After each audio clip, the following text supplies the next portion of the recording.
Oyijon! Oyijon, yaxshimisiz? Keling qizim. Oyijon, yaxshimisiz? Nima bo'ldi? Xavotir olmang, yaxshiman. Yaxshi. O'g'lim, bu qiz Asal. Yaxshimisiz Asal? Mening ismim Odil. Assalomu alaykum, yaxshimisiz? Assalomu alaykum, yaxshimisizlar? Yaxshi dam olyapsizlarmi? Onajon, yaxshimisiz? Ancha tuzalib qoldingizmi? Kayfiyatlaringiz yaxshimi? Doktor. Ancha yaxshiman, Xudoga shukr. Ha, yaxshi.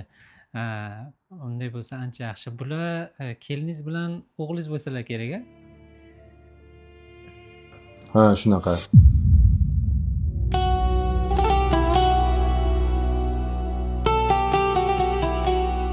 Ha, yaxshi, yaxshi. Okajon, bir daqiqaga mumkinmi sizni? Okajon, bilaman. Bu holatda bu narsalarni eshitishingiz uchun oson bo'lmasligi mumkin.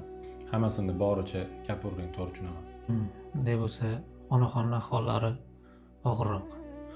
Ya'ni bu holatda umuman onaxonimizga asabiylashish, qattiq stress alomatlari mumkin emas. Hayotlari ancha xavf ostida. Hozirda faqatgina tinchlik, osoyishtalik kerak bo'ladi onaxonga. Ularni iloji boricha zo'riqtirmaslikka harakat qilishimiz kerak.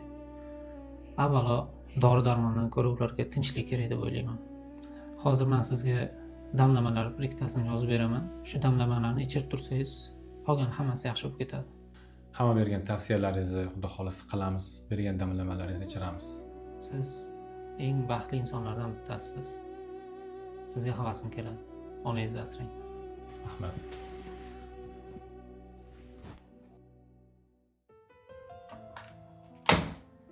Xayriyat, oyijonim uxlab qoldilar. Buni Omil akam sovg'a qiluvdilar oyijonimga tug'ilgan kunga.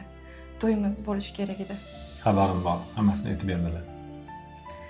Tavba, ikki tomchi suvdek bir-biriga o'xshaysizlar. Odam odamga o'xshaydi-da.